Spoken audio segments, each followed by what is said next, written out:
Hello everyone, welcome back to the channel. Hope you are doing well and fine. And in today's video, I'll be showing you Chromebook how to reset password. So without wasting any time, let's just jump right on the video and make sure to watch this video till the end and follow the steps as well.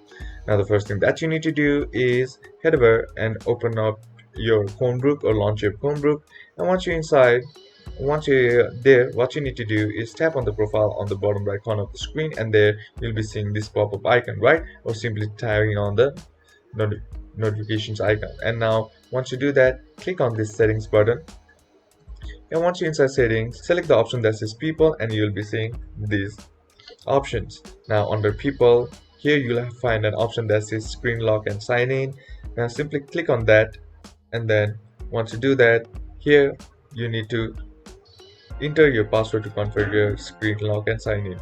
Now all you gotta do is simply enter in then and click on confirm. And the next thing, if in order to reset it or change it, simply type in the new password that you want and hit confirm, and that's basically how to do it. And that's it for today's video, guys. Hope this video was useful to you. Leave a like if it did, comment down below what the next video should be on, consider subscribing to the channel. Thank you for watching. Bye bye.